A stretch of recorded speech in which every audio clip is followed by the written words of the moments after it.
CAA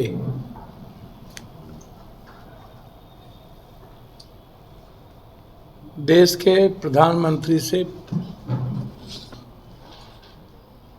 मेरा 5 सवाल। 10 साल प्रधानमंत्री काल के बाद आचार संहिता अब लगे।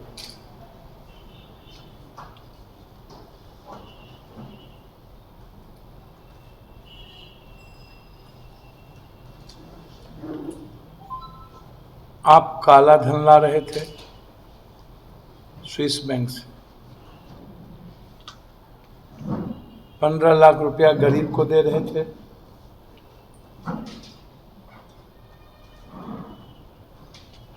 नोटबंदी करके आप गरीबों के मन में या झूठ आश्वासन दिया कि सब अमीर हो जाएंगे, और गरीब लोगों को लगा कि अब अमीर लोगों पर नकेल कसी चली जाएगी, हम अमीर हो जाएंगे, मेरा पैसा कोई नहीं लेगा।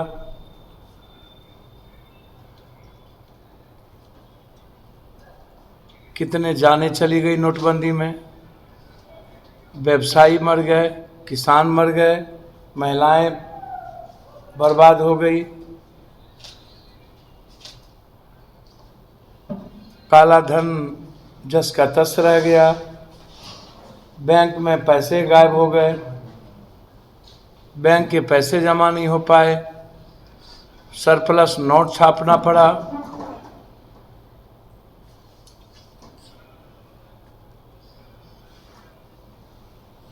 बेरोजगारी के लिए आपने 2 करोड़ की घोषणा की, 2 लाख भी आपने बैंकिंग रोजगार नहीं दिया। 5,000 की लास्ट में घोषणा की। रेलवे की वैकेंसी बंद हो गई।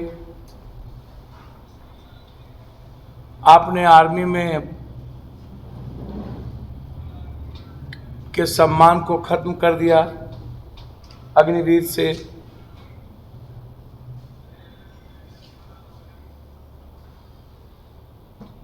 आपने कहा कि ना खाएंगे ना खाने देंगे।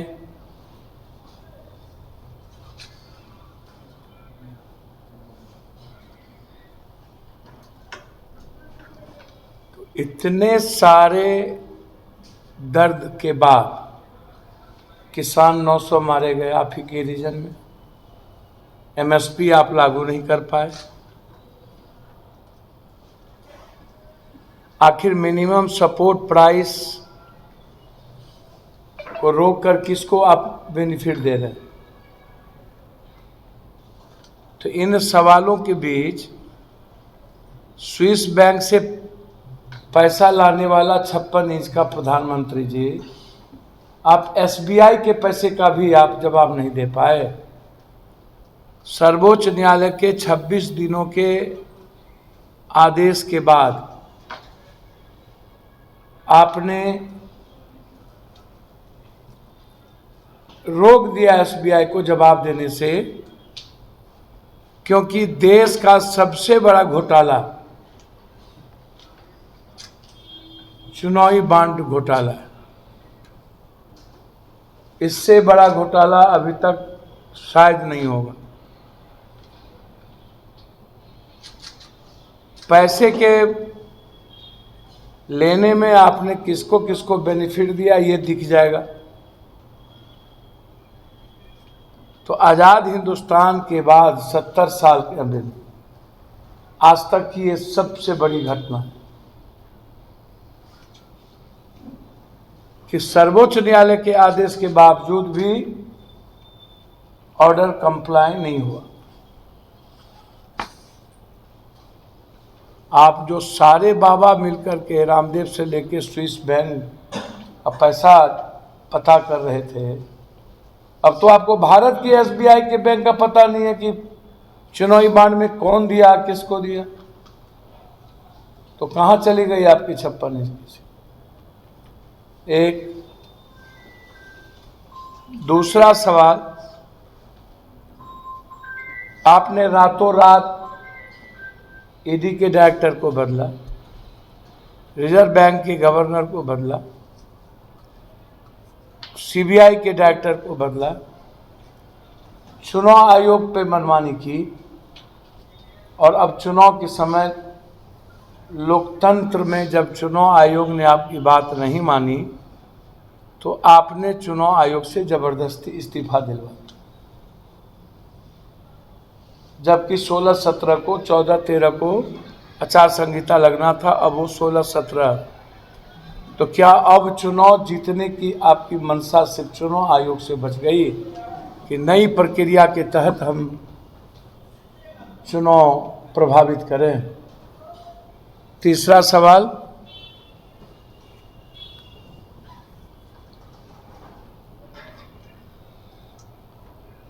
जो लगातार आप कभी राम मंदिर का इस्तेमाल आपने प्रयास किया करने का। राम मंदिर आस्था और मेरे जिंदगी से जुड़ा सवाल। राम मेरे भगवान हैं और राजनीति से जुड़ा सवाल नहीं था। राम मंदिर की स्थापना ही हमारे वेद चारों, शंकराचार्य ने इसका विरोध किया और हमारे वेद के विपरीत हमारी जो पौराणिक परंपरा थी उससे विपरीत उसके लेफ्ट साइड में पत्नी बैठती हैं, महिलाएं होती हैं, उसका कोई वक्त होता है। हमारी सनातनी जो संस्कृति थी उसको आपने खत्म किया। तुम सोचा कि हम राम मंदिर के नाम पर फिर से एक बार नैया बैतरनी पार कर सकते। जब पूरे देश के लोगों ने राम को अपनी आस्था से अलावे कुछ नहीं देखा, राजनीति से नहीं जोड़ी, 3% लोगों ने भी इसको राजनीति से नहीं जोड़ा, तब आपकी 56 और 57 इंच की सीना कहाँ चली गई कि आप कहते हैं कि मेरी 58 इंच की सीना, 56 इंच की सीना। तो हम नरेंद्र मोदी जी से जानना चाहें, बीजेपी को जिन जिन लोगों ने मजबूत किया, आप उन लोगों को अपमानित किया। सबसे पहले बाला साहब ठाकरे, जिसने बीजेपी को मजबूत किया, आपने उसको लात मार के निकाल दिया। पहला उद्धव, उनके परिवार को, उद्धव जी को। दूसरा सबसे बड़ा सवाल, अडवाणी जी और अटल जी के सम्मान को आपने ख़त्म कर दिया और अडवाणी जी को आपने कहीं का नहीं रहने दिया, बेचारा बना दिया। तीसरा, चाहे वो उमा भारती हो, चाहे अरुण जेटली हो, चाहे सुषमा स्वराज हो, चाहे रितंभरा हो, चाहे वो हिमाचल के पूर्व मुख्यमंत्री जी हो, चाहे वो वसुंधरा राजे सिंधिया हो, चाहे शिवराज चौहान हो, चाहे नितिन गडकरी हो, जिन जिन लोगों ने, चाहे गोविंदाचार्य हो, चाहे संजय हो, जिन जिन लोगों ने बीजेपी का निर्माण किया, बीजेपी को मजबूत किया, उनको आपने अपमानित करके आप और अमित शाह जी दोनों आदमी सेफ जोन में जाने के लिए आप कर ली। और जब बीजेपी के पास एक आदमी नहीं था तो सारे कांग्रेसी को बीजेपी में, आप एक तरफ कांग्रेसी को गाली भी देते हैं, एक तरफ कांग्रेसी नेतृत्व को आप गाली भी देते हैं, दूसरी तरफ कांग्रेस मुक्त भारत बनाने की कल्पना करते हैं। और पूरा बीजेपी कांग्रेस, असम का मुख्यमंत्री कांग्रेसी, कर्नाटक को तोड़ के आपने सरकार बनाया कांग्रेसी, मध्य प्रदेश को तोड़ के आपने सरकार बनाया कांग्रेसी, सिंधिया कांग्रेसी, अशोक चौहान कांग्रेसी, राजस्थान में आपने कांग्रेस को तोड़ करके लाया वो कांग्रेसी। आप कहीं भी उठा करके देख लो, आपको अभी भी जो आस्था और भरोसा है, पुराने लोगों को आपने ख़त्म कर दी, मजबूत बीजेपी और के लोगों को आपने मिटा दिया और कांग्रेस के नेतृत्व के भरोसे आप बीजेपी को, अमित शाह जी अपनी सरकार आप चलाने लगे। अब मैं आपसे पूछ रहा हूं, चाहे वो गुलाम नबी आज़ाद ही क्यों ना हो, आपने कांग्रेसियों का सहारा लिया। कौन सा 56 इंच की सीना है आपकी, गाली भी देते हैं, लेते हैं। उसके बाद आप जरा हमको ये बताइए, जो सबसे ज़्यादा गाली आपको दी गुजरात में, जहां आपका घर है, पट्टेदार, क्या नाम, हार्दिक पटेल, आपने उसको लिया। नीतीश कुमार को आपने सबसे ज़्यादा गाली दी कि ये देश का सर झुका दिया इसने, और इतना ही गाली नहीं दी कि ये जात पात करता है, जाति जनगणना में, ये दलित विरोधी है, मांझी और चिराग को बेइज्जत करता है। आपने सारी गालियों देने के बाद आपके बीजेपी ने कहा यह सेंसलेस हो चुका है, इसको सुई पड़ता है। अब आप टीवी पर सब कुछ देखिएगा, खाली मुंह से नहीं देखिएगा। इतनी गाली देने के बाद आपको राम पर भरोसा नहीं रहा, आपको दल पर भरोसा नहीं रहा, तो आप कांग्रेस, फिर आप नीतीश कुमार जी का पैर पकड़ ली।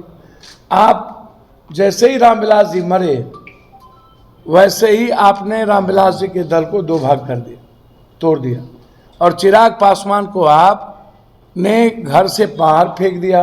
अंबेडकर और रामविलास जी की मूर्ति को आपने पैर से रौंद दी। तो फिर आप थूक फेंके हुए थाली को कैसे चाट रहे हैं? दूसरी चीज कि आपने प्रजापति, जो आपको इतना गाली दिया, उसको मंत्रिमंडल में आप ले लिए। आप अनुप्रिया पटेल को आपने जबरदस्ती इतना पहले निकाला, फिर आपने ले लिया। आप उपेंद्र कुशवाहा को निकाले, ले लिए। आप सहनी के चारों एमएलए को, तीनों एमएलए को आप अपने पार्टी में तोड़ के ज्वाइन कर लिए, मंत्रिमंडल से निकाल दिए, फिर आप लेने की बात कर रहे हैं। आप उपेंद्र कुशवाहा को पहले मंत्रिमंडल से निकाले, फिर आप लेने। जब आपको क्या किसी चीज पर भरोसा नहीं है, आपकी 56, मैंने इतना कमजोर और इतना कायर प्रधानमंत्री और इतना डरपोक प्रधानमंत्री जिंदगी में, कि सियासत और सत्ता के लिए ये संविधान को खत्म करने की कोशिश की गई, चुनाव आयोग की मर्यादा को मिटा दिया, ईडी को मिटा दिया, सीबीआई को मिटा दिया। इन्होंने सभी तरह के हथकंडे अपनाए, और उसके बाद हम जानना चाहेंगे पीएम साहब आपसे, आप 400 पार यदि करते हैं तो आप जरा पप्पू यादव को, देश जानना चाहता है कि आपका पागलपन इतना हाय तौबा क्यों मच रही है, आप इतना बाप बाप क्यों कर रहे हैं कि आप थूक फेंके हुए थाली को चाट रहे हैं। आप सबको आप एक एक करके पैर पकड़ पकड़ के, नीतीश कुमार जी को इतने गाली देने के बाद और दल तोड़ देने के बाद, सबका दल आपने तोड़ा है। और उसके बाद अब तो मात्र हमको लगता है बीजेपी का कांग्रेस से गठबंधन बाकी रह गया। अब कांग्रेस से भी वो पैर पकड़ के गठबंधन कर ही ले तो ज्यादा अच्छा है पीएम बनने के लिए। हिंदुस्तान में कभी भी मैंने इतना उतावलापन पीएम बनने के लिए लोगों को नहीं देखा कि पहले सबको लात मारो, गाली दो, पहले निकालो, बेइज्जत करो, बाबा साहब अंबेडकर की मूर्ति को रौंद दो, घर से निकाल दो, बेइज्जत कर दो। तो कौन सा बहादुर हैं आप? आपको एसबीआई का पैसा देने की हिम्मत थी, किसके पैसे आए, हिम्मत नहीं। आपको बिना चुनाव आयोग का चुनाव लड़ने की हिम्मत नहीं, बिना ईडी सीबीआई को आपको हिम्मत नहीं। तो आप लोकतंत्र में आपको कोई हिम्मत है ही नहीं, और जो आपने वादा किया वो आपने पूरा नहीं किया। तो 10 साल के बाद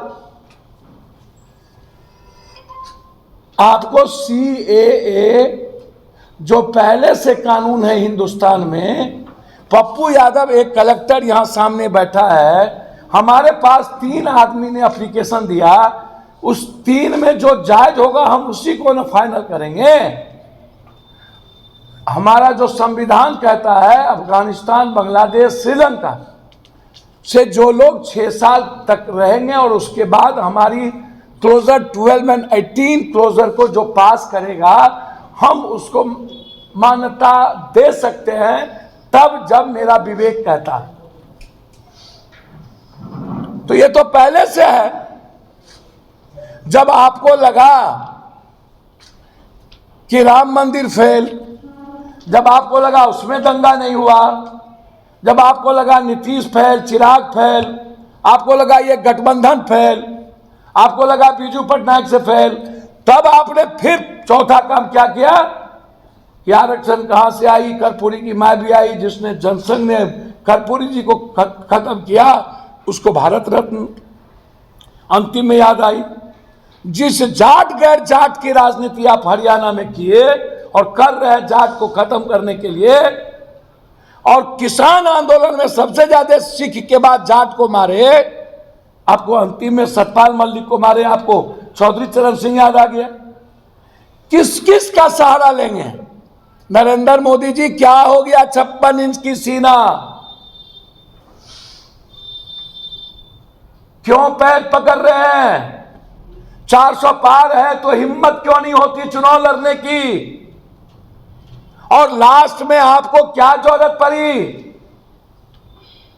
रमजान के वक्त जब देश पवित्र पर्व की ओर जा रहा था, और उस दिन जिस दिन चुनावी बॉन्ड को लेकर के सुप्रीम कोर्ट ने एसबीआई को आदेश दिया कि आप 24 घंटे के अंदर चुनाव आयोग को दें और उसके बाद इसको तुरंत चुनाव आयोग का पंजीकरण किया जाए, ऐसे समय में आपकी हिटलरशाही की तंगी ने चुनाव आयोग को जबरदस्ती इस्तीफा दिलवा दिया। इसकी जांच हो, सर्वोच्च न्यायालय करे किसके पीछे कौन लोग हैं।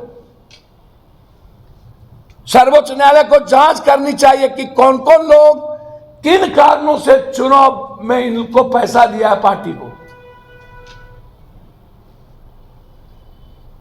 नहीं खाएंगे ना खाने देंगे। एसबीआई का औकात नहीं, स्विस बैंक का औकात हो गया। बारे बार तो सीएए या सिर्फ ध्रुवीकरण के लिए कि हिंदू मुसलमान ये नहीं करा पाए राम मंदिर से लेके अभी तक अयोध्या के निर्माण तक, तो इनको लगा कि अंतिम एक गेम और खेला जाए जिसमें इन्होंने सीएए में कहीं भी देश के असम और बंगाल को छोड़कर, असम और बंगाल को छोड़कर कहीं भी ऐसी परिस्थिति है? नरेंद्र मोदी जी, ये सीएए संविधान के मुताबिक पहले से लागू है कि हमें नागरिकता देनी है या नहीं देनी है, वो आपकी सरकार थी, आप पर निर्भर था। लेकिन चुनाव के समय आपने बाइफर्केशन करने के लिए कि हम इसी मुद्दों को सामने में ला करके कि हम दंगा करा करके चुनाव में जाएं, तो ये चुनावी बांध से मुख्य मुद्दा भटकाने के लिए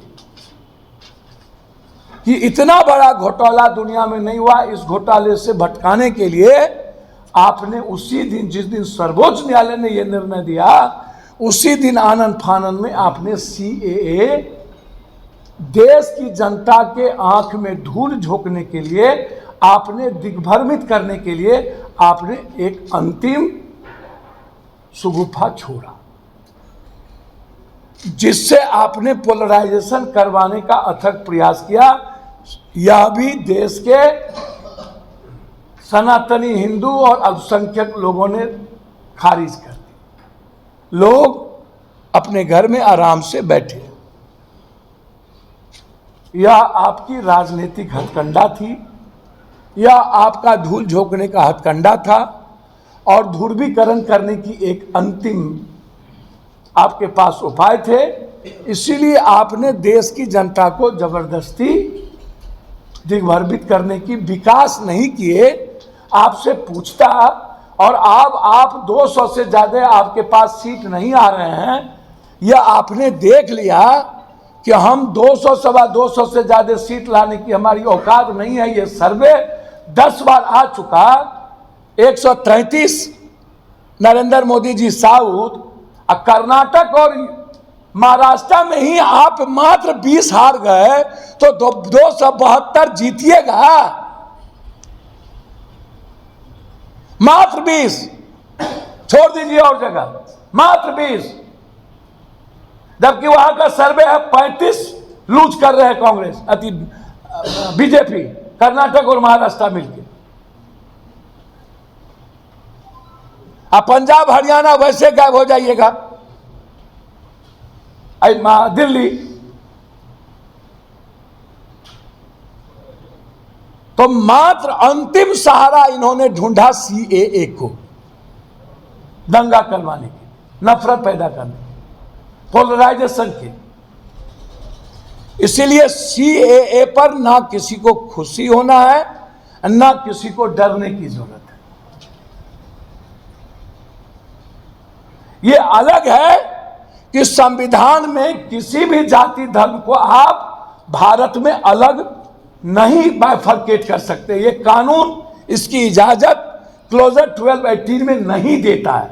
ये आपने गलत किया है ये सीए को, या कह करके कि सिख, ईसाई, 4 ऐसे लोग जो वहां से आएंगे हम उसको नागरिकता दे देंगे, और मुसलमान वहां से आएंगे जो संविधान कहता है कोई भी धर्म, मजहब और कौम यदि 6 साल के बाद तक हमारे भारत में, हमारी भारत के संविधान के अनुरूप कार्य करता है, तो हम उसको भारत का नागरिकता दे सकते हैं। तो ये संविधान के विपरीत निर्णय था आपका, गलत आपने किया है, ये मैं जानता हूं। इसीलिए मैं आपसे यह कहना चाह रहा था कि ना डरने की जरूरत है, ना खुश होने की जरूरत है। यह संविधान विरोधी निर्णय है नरेंद्र मोदी जी का, जो सर्वोच्च न्यायालय में ये निर्णय नहीं ठहरेंगे।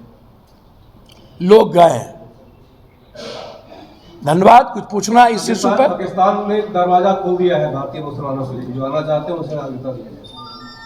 देखिए, टिट फॉर टैट, जैसे को तैसा। पाकिस्तान, अब वही इसको नहीं पता है, इनको पूछो। पाकिस्तान को औकात नहीं है आज़ाद हिंदुस्तान के पहले, जिस वक्त जिन्ना कहे थे हम हिंदुस्तान के मुसलमानों आओ, तो हिंदुस्तान के मुसलमानों ने पाकिस्तान को जवाब दिया था, और अब्दुल हमीद ने हिंदुस्तान का सिपाही बनना कबूल किया था, जनरल पाक बनना कबूल नहीं किया था। इसलिए आप चिंता ना करें, हिंदुस्तान के मुसलमानों ने और हिंदुस्तान के अल्पसंख्यकों ने एक बार नहीं 1000 बार दुनिया में परीक्षा दे चुका है, इस पर कोई गुंजाइश नहीं है। कलकत्ता ने भी दे दिया, बहुत लोगों ने दे दिया, और वो गलत है। महागठबंधन के सीट शेयरिंग में क्या सामने आ रहा है? इसी सवाल में एक सर ऐड कर देते हैं कि महागठबंधन में आपकी दावेदारी के लिए चर्चाएं काफी हो रही है, क्या ये बात सही है? और अगर ऐसा महागठबंधन से ऑफर आता है तो आप स्वीकार करेंगे? सर एक इसमें एडिशनल है, इसमें ये भी कह रहा है कि महागठबंधन का समीकरण आप बिगाड़ रहे हैं दुनिया में। देखिए, मुझे समझ में नहीं आता है महागठबंधन यहाँ जीती कब थी। महागठबंधन का मतलब यहाँ पर कांग्रेस ही ना, तो कांग्रेस ही ना यहाँ चुनाव लड़ी थी, और महागठबंधन का मतलब पप्पू यादव। अब पप्पू यादव ही ना, हम तो, मेरी माँ यहाँ कुछ ही वोट से ना हारे थी जब निर्दलीय कांग्रेस के समर्थन से लड़ी थी। पप्पू सिंह जी लड़े थे बीजेपी से, और हम 9000 से, हमको तो कभी पूर्णिया ने हराया नहीं, हम लिफाफा छाप के चलते हारे। अब माँ हार गई, हम जेल में थे और कोई यहाँ नहीं था, हमारे नेताओं के बदौलत वो चुनाव लड़ा गया था, कोढ़ा पहली बार आया, तो माँ हार गई 1,85,000 लाने के बाद माँ हम 32,000-33,000 से आगे। पप्पू जी 2,23,000 या 24,000 वोट लाए थे, तो कितना वोट लाए भाई। और अब महागठबंधन को न तय करना है, हम तो महागठबंधन के साथ हैं ही। अब महागठबंधन की कांग्रेस की विचारधारा पर पूर्णतः हैं और कांग्रेस के साथ, कांग्रेस देश बचाने के लिए हम हमेशा कांग्रेस के साथ खड़े रहे, संविधान बचाने के लिए कांग्रेस के साथ खड़े रहेंगे। कांग्रेस की आइडियोलॉजी और कांग्रेस का नेतृत्व हमेशा मैं देश के 140 करोड़ 130 करोड़ लोगों की आवाज़ मानता हूँ और बाबा साहब अम्बेडकर की संविधान की मूल ताकत मानता हूँ और भारतीय परंपराओं की, संस्कृति की एक ताकत मानता हूँ। इसीलिए पप्पू यादव की जो आइडियोलॉजी है, आइडेंटिटी है, वह वसुधैव कुटुंबकम और सर्वधर्म समभाव का है। इसीलिए हमारी भावना हमेशा कांग्रेस के साथ खड़ी रही है। हम महागठबंधन बड़ी पार्टी लालू यादव हो या तेजस्वी जी हो या कोई भी हो, माले हो, यदि पप्पू यादव जैसे छोटे पार्टी को यदि वो महागठबंधन में स्वीकार करेंगे तो मुझे खुशी होगी, अच्छा लगेगा और सीमांचल और कोसी की ताकत बढ़ेगी। सर, अगर महागठबंधन से आपका हो जाता है समझौता, अगर महागठबंधन से आपका गठबंधन हो जाता है तो ऐसे में जन अधिकार पार्टी कितनी सीटों की मांग करेगी? सवाल ही नहीं उठता है। अभी सिर्फ पप्पू यादव, कोई बार्गेनिंग नहीं, कोई कुछ नहीं, कोई सीट नहीं। यानी एक सीट पे आप हम चाहेंगे कि हमारी जो भी भूमिका होगी गिलहरी की तरह हम पूरी ताकत के साथ सीमांचल कोसी में प्रयास करेंगे। हमारी जो हैसियत है, मिथिलांचल में बीजेपी गठबंधन चुनाव नहीं जीते, जिताना जनता की है, लेकिन जनता इस देश में मन बना ली है कि हमको जीना है, गरीबी खत्म करना है, विकास चाहिए। नरेंद्र मोदी जी चुनाव के समय 1,000 करोड़ 2,000 करोड़ की बात करते हैं। मेरे पास पोथी है उनका, सब रखा हुआ। अब मुझे लगता है कि मैं कल बोलूँगा इस पर। आज इस पर मैं आज नरेंद्र मोदी जी का एक एक डॉक्यूमेंट, एक एक चीज़, एक एक कागज में ऊपर किया हुआ और जो जो मेरा स्पीच है इसमें सब पर है। कल मैं प्रेस कॉन्फ्रेंस करूंगा कि कोसी सीमांचल के लिए मैंने क्या क्या कब मांगा और कोसी सीमांचल को हमको मिला कि नहीं मिला। और गडकरी ने आके मधेपुरा में अपने बयान में ओपन सभा में कही थी, इस इलाके की तरक्की में पप्पू यादव की भूमिका क्या है, और उन्होंने एक एक बात रिफाइंड किया था।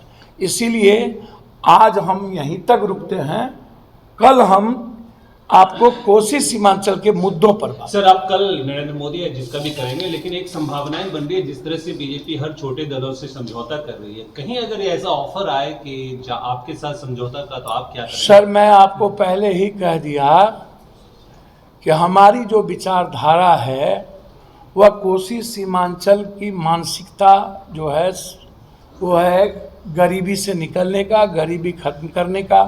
मैंने पहले भी कहा है कि हमको विशेष राज्य विशेष पैकेज दे दो और हमको कोसी को विशेष पैकेज दे दो।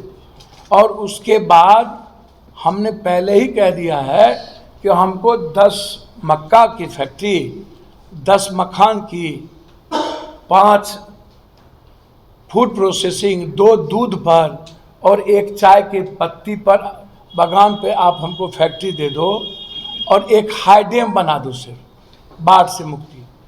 हमको कोई दल नहीं चाहिए, हम राजनीति छोड़ के चले। ये मांगे अगर मान ली जाएगी तो फिर आप बीजेपी को सपोर्ट करेंगे? ये मांगे मान ली जाएगी, अगर भैया मान लो ना, मान ली जाएगी। मैंने तो कह दिया, मेरी मानसिकता न किसी दल को गाली देने की है न किसी व्यक्ति को। मेरा सवाल सीधा था कि CAA चुनाव के 3 दिन पहले जब आचार संहिता लगेगा और जब सर्वोच्च न्यायालय चुनाव बांड पर इतनी बड़ी कर रहे थे और स्विस बैंक का 1 रुपया आपको पता नहीं चला, अब 15 लाख गायब हो गया, और नोटबंदी में सारा काला धन फिर और जमा ही हो गया, और नोटबंदी में किसान, बेटी, माँ सब बर्बाद हो गई, तो आप SBI का पैसा क्यों नहीं, कहाँ से आया इसको बता पा रहे हैं? और आपको CA का कानून पहले से लागू है ही, संविधान में लागू है, हमें तय